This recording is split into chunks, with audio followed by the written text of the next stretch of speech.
আসসালামু আলাইকুম। আশা করি সবাই ভালো আছেন, সুস্থ আছেন। আজকে আমাদের সিএসএস এর প্রথম ক্লাস। আমরা এর আগে এইচটিএমএল শিখেছি। এইচটিএমএল এ আমাদের দেখানো হয়েছিল যে এইচটিএমএল এর কিছু ট্যাগ আছে এবং সেই ট্যাগগুলো কিভাবে কাজ করে, এবং প্রত্যেকটা ট্যাগের কাজ কিন্তু আমি আপনাদেরকে অনেক ভালোভাবে বোঝানোর চেষ্টা করেছিলাম। আশা করি আপনারা আমাদের এইচটিএমএল ক্লাসগুলো দেখে এসেছেন। আর যদি আপনি এইচটিএমএল ক্লাসগুলো দেখে না থাকেন, অবশ্যই আমাদের এইচটিএমএল ক্লাসগুলো দেখে আসবেন। আমাদের ডিসক্রিপশনে এইচটিএমএল প্লেলিস্টের লিঙ্ক দেওয়া আছে। আপনাদের সর্বপ্রথমে জানতে হবে যে আপনারা সিএসএস দিয়ে কী করবেন। আচ্ছা, এটা হচ্ছে সবারই প্রশ্ন থাকে, কিন্তু যা আমরা এইচটিএমএল শিখলাম, এইচটিএমএল শেখার পরে তো আমরা সিএসএস শিখতে হবে। সিএসএস দিয়ে আসলে কী হয়, সিএসএস দিয়ে আসলে কি হয়, চলুন এটা দেখি। আমরা একটা ওয়েবসাইটে যাই, লাইক W3 স্কুলে ঢুকবো। W3 স্কুলে যাই। আচ্ছা, আমরা এইচটিএমএল দেখেছিলাম যে এই যে যত লেখাগুলো আছে, যে যেমন এখানে এইচটিএমএল লেখা আছে, এইখানে আরেকটা লেখা আছে, এখানে আরেকটা লেখা আছে, এই ধরনের লেখা কিন্তু আমরা এইচটিএমএল দ্বারা লিখতে পারতাম। কিন্তু এই যে যেমন এই লেখাটাকে আমরা এই পাশে রাখছি, এই সেকশনটাকে আমরা এই পাশে রাখছি, তারপরে এই বাটনটাকে, যেমন এখানে একটা বাটন তৈরি করেছি, লেখা ছিল, আমরা তো জাস্ট এভাবে লিখতে পারতাম। বাট এই যে ব্যাকগ্রাউন্ডে একটা কালার রাখছি, তারপরে যে এইখানে একটা শেপ দেওয়া হয়েছে, রেডিয়াস করা হয়েছে, তো এই জিনিসগুলো তো আমরা এইচটিএমএল দ্বারা করতে পারতাম না। তারপরে যেমন এখানে দেখেন যে হোভার করার মাউস নিয়ে গেলে পরে একটা কালার আসতেছে, এখানে যে আরেকটা এইভাবে কালার আসতেছে, তারপরে এখানে দেন একটা কালার আছে, মাউস নিয়ে যাওয়ার পর একটা কালার আসতেছে। এই ধরনের তো কোনো ইফেক্ট বা কালার তো তৈরি করতে পারতাম না এইচটিএমএল দ্বারা। আমরা সিএসএস শিখব আমাদের ওয়েবসাইটটাকে অ্যাট্রাকটিভ করার জন্য, সুন্দর করার জন্য। যদি দেখেন শুধু এই সিএসএস ছাড়া যদি আপনার এইচটিএমএল থাকতো, তাহলে কিন্তু এই ওয়েবসাইটটা দেখতে সুন্দর লাগতো না। আমি এখান থেকে আপনাদের দেখাই, আমি সিএসএসটাকে ডিসেবল করে দিই বা ডিলিট করে দিই, তাহলে দেখতে পারবেন। দেখেন আমি হেডিংটাকে ডিসেবল করে দিলাম। এই যে এখন দেখেন, এটা হচ্ছে আমাদের শুধুমাত্র এইচটিএমএল। আচ্ছা, এতক্ষণ আমরা সিএসএস সহ দেখতেছিলাম, মানে আমাদের মনে হচ্ছে এটা অনেক সুন্দর, একটা গর্জিয়াস একটা ওয়েবসাইট দেখতে ভালো লাগতেছিল, কিন্তু ভেতরে একটা মানে অন্যরকম ফিলিংস ছিল দেখার। বাট এখন দেখতেছি কি সামান্য কিছু ছবি আছে, এবং এইখানে কালার দেওয়া আছে। এই কালারগুলোও কিন্তু সিএসএস দ্বারাই আসতেছে যদিও। দেখেন এই যে এখানে বলছে ব্যাকগ্রাউন্ড কালার, এখানে এটা জাভাস্ক্রিপ্ট দিয়ে দেওয়া আছে, যে এই কারণে এটা দেখা যাচ্ছে এখনও। আমার এইচটিএমএল ডিলিট করার পরে এটা ইনলাইন লেখা আছে, যেটাকে বলে। আচ্ছা, এই সিএসএস লেখার কিন্তু আবার তিনটা ধরন আছে। আপনি এখানে ইন্টারনাল লিখতে পারবেন, ইনলাইন লিখতে পারবেন, এবং এক্সটার্নাল লিখতে পারবেন। আমি এই মুহূর্তে জাস্ট আপনাদের বললাম যে এটা তিনটা ওয়েতে লেখা যায়, বাট এই মুহূর্তে আমরা লেখাটা দেখাবো না। তার আগে আমাদের আরও কিছু জিনিস আছে জানার, সেটা জানবো, এবং তারপরে আমরা দেখব যে এটা কীভাবে লিখতে হয়। এবং সব শেষে আমরা আমাদের এই মুহূর্তে শেখার সময়টাতেও কিন্তু আমরা W3 স্কুলকে ফলো করব। এই যে এখান থেকে দেখেন, এখানে দেওয়া আছে লার্ন সিএসএস যাব, এবং এখান থেকে আমাদের যতগুলা লিস্ট আছে, প্রত্যেকটা লিস্টকে আমরা একের পর এক কাভার করব। এবং আমি আশা করতেছি যে এইটা আমরা পুরো কাভার করার পরে আমরা যে কোনো টাইপের ওয়েবসাইট ডিজাইন করতে পারবো। আমরা এই পুরা লিস্টটাকে যদি একবার কাভার করি, সেক্ষেত্রে আমরা আমাদের যত ধরনের ওয়েবসাইট আছে, সব ধরনের ওয়েবসাইট কিন্তু আমরা ডিজাইন করতে পারবো। এই যে যেমন দেখতেছেন যে আমরা এখানে W3 স্কুলের ভেতরে আছি, তো W3 স্কুলকে আমরা ইচ্ছা করলে ডিজাইন করতে পারবো। এখানে দেখেন বলছে কি যে CSS is the language we use to the style and HTML document. আমরা HTML ডকুমেন্টকে স্টাইল মানে সৌন্দর্য বাড়ানোর জন্য কিন্তু আমরা CSS ব্যবহার করি। আচ্ছা, এবং এইখানে দেখেন বলছে this tutorial will teach you CSS from basic to advance. যদি এখানে একদম মনে করেন পুরোটা শিখেন, সেক্ষেত্রে আপনি অ্যাডভান্স লেভেলের সিএসএস শেখা হয়ে যাবে আপনি এটা থেকেই সব ধরনের ওয়েবসাইট ডিজাইন করতে পারবেন। এখন কথা হচ্ছে ওয়েবসাইট আমরা এর আগে HTML দ্বারা আমরা জানি HTML হচ্ছে একটি মার্কআপ ল্যাঙ্গুয়েজ এবং CSS হচ্ছে একটি ক্যাসকেডিং স্টাইল শিট। CSS এর ফুল নেম হচ্ছে ক্যাসকেডিং স্টাইল শিট। আচ্ছা, ক্যাসকেডিং স্টাইল শিট দিয়ে আমরা কি করব, আমরা HTML-টাকে সুন্দর করব, কালারেবল করব। মানে লেআউটটাকে আমরা এতদিন লেআউট তৈরি করার জন্য জাস্ট খালি HTML-টাকে আমরা একের পর এক সাজাইতে পারছি। এবার এটাকে আমরা CSS দ্বারা আরও সুন্দর কালার করব এবং প্রত্যেকটাকে সৌন্দর্য বাড়াবো।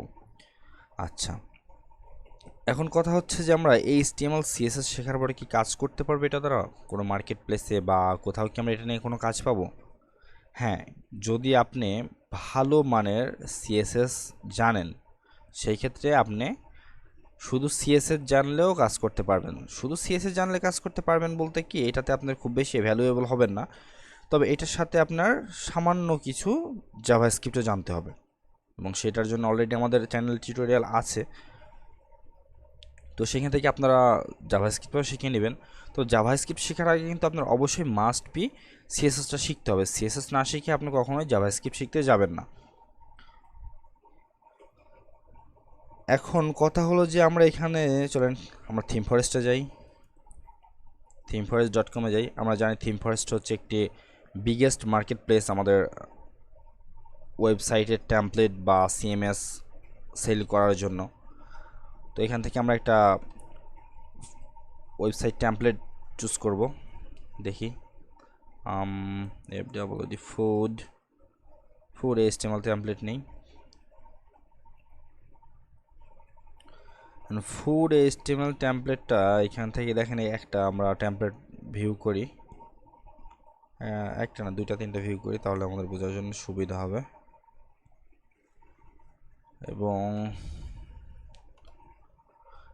এটা ভিউ করার কারণ হচ্ছে কি, আমরা এখান থেকে দেখব যে আমরা HTML দ্বারা আগে ওয়েবসাইটটা কেমন ছিল এবং HTML পর আমরা CSS অ্যাড করার পরে আমাদের ওয়েবসাইটটা কেমন হবে বা কেমন হয়, এই জিনিসটা দেখার জন্য আমরা এই মুহূর্তে আমাদের কিছু ওয়েবসাইট ভিজিট করার প্রয়োজন, যেখানে আমরা আপনাদেরকে বোঝাতে পারবো। আচ্ছা, এখানে দেখেন আমরা একটা এই মুহূর্তে আছি ফুড টেমপ্লেটের জন্য। ফুড, এটাতে আমরা ফুড রিলেটেড কিছু মানে ফুড সেলিং ওয়েবসাইট। এখানে দেখেন এই যে এখানে আপনার প্রোডাক্ট আছে, এখানে এই যে দেখেন এটাতে আছে কত, এটা একটা ফুড, এটা একটা ফুড, এটা মানে প্রত্যেকটা ফুডকে সেল করার জন্য ফুড সেলিং একটা ওয়েবসাইট এটা। আচ্ছা, ফুড সেলিং এই ওয়েবসাইটটাকে আমরা CSS ছাড়া একবার দেখি চলেন। CSS ছাড়া, তো CSS ছাড়া দেখার জন্য পুরো হেডটাকে একবার ডিলিট করে দিলাম। পুরো হেডটাকে ডিলিট করার পরে আমার এটা মোবাইল অ্যাপ্লিকেশন হয়ে গেছে। আচ্ছা, এটাকে আমরা আরেকটা কাজ করি, হেডের ভেতরে যাই এবং হেডের ভেতর থেকে আমরা এখান থেকে আমাদের জাভাস্ক্রিপ্ট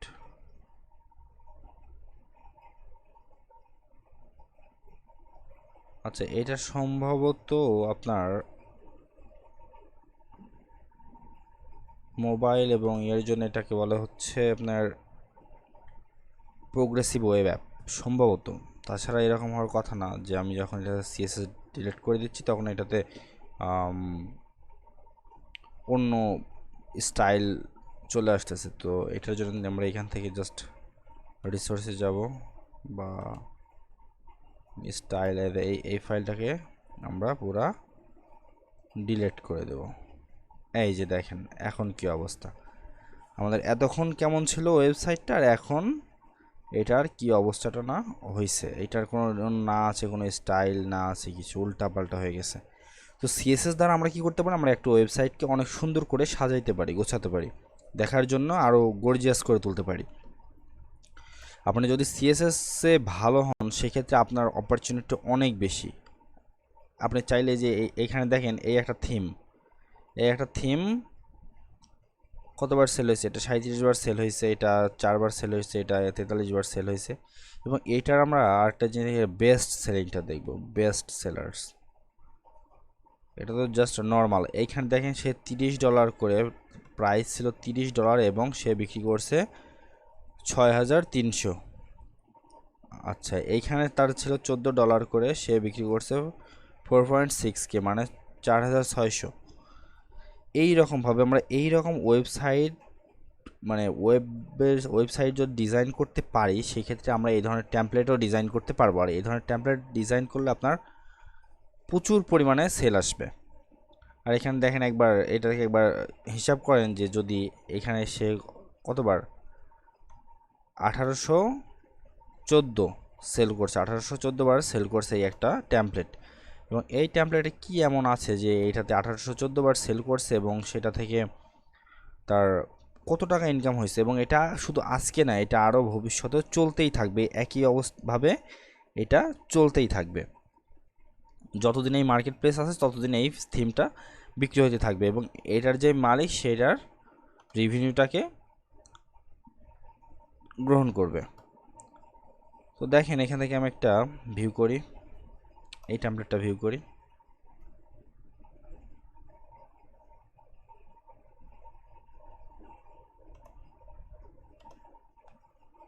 আচ্ছা, এই যে দেখেন এইখানে আমাদের যে টেমপ্লেটটা ভিউ করছে এটা হলো সেই টেমপ্লেট। এটাতে জাস্ট সে কী করছে, এটা একটা হোম পেজ ডিজাইন করছে, সরি সেটা শুধু সিঙ্গেল হোম পেজ। ও মাই গড, জাস্ট একটা পেজ, সে শুধু একটা পেজ সেল করছে এবং এটা থেকে সে কত টাকা ইনকাম করছে একটাবার ভাবছেন? দেখেন ক্যালকুলেটর, সে 1814 গুণন 17 গুণন ধরলাম 80 টাকা করে, সে 2,04,67,040 টাকা ইনকাম করছে। এই সরি 2 কোটি না, 24,67,040 টাকা সে এটা থেকে আর্ন করছে এই একটা টেমপ্লেট মানে একটা পেজ ডিজাইন করে শুধু। তাহলে বুঝেন আপনার অপরচুনিটিটা কত বড়। এই একটা পেজ ডিজাইন করতে যদি আপনি মানে ভালো মানের সিএসএসটা যদি শিখেন, সিএসএসটা যদি আপনি ভালোভাবে আয়ত্ত করতে পারেন, সেক্ষেত্রে আপনার এটা ডিজাইন করতে 1 থেকে 2 দিন লাগবে সর্বোচ্চ গেলে। তো এইটাই হলো আপনাদের সিএসএস এর কাজ এবং সিএসএস দিয়ে আপনারা অবশ্যই ভালো সিএসএস জানলে কাজ করতে পারবেন এবং আপনার জন্য মার্কেট প্লেসে ভালো ডিমান্ড আছে সিএসএস এর এবং আপনি যে কোনো টাইপের ওয়েবসাইট ডিজাইন করতে পারবেন। তো আমরা আমাদের এই টিউটোরিয়াল সিরিজে আমরা আপনাদেরকে একদম বিগিনার থেকে অ্যাডভান্স পর্যন্ত সিএসএস শেখাবো। এটাতে 3D অ্যানিমেশন আছে, এটাতে আপনার ক্যানভাস আছে, সব কিছু আছে এটার ভেতরে। আপনার ভিডিও টিডিও যত কিছু যা আছে, মাল্টিমিডিয়া দেখেন এখানে বলছে সব কিছু কিন্তু এটার ভেতরে আছে। ভিডিও, তারপর template, image, media query, grid, viewport, intro, মানে সব আছে এখান থেকে। সব কিছুকে আমরা একের পর এক আপনাদেরকে দেখাবো। তো পরবর্তী ভিডিও দেখার জন্য আমন্ত্রণ রইল। আজকে এই পর্যন্তই, আমাদের সাথেই থাকবেন এবং আমাদের চ্যানেলটি সাবস্ক্রাইব করবেন। আপনাদের অসংখ্য ধন্যবাদ। আল্লাহ হাফেজ।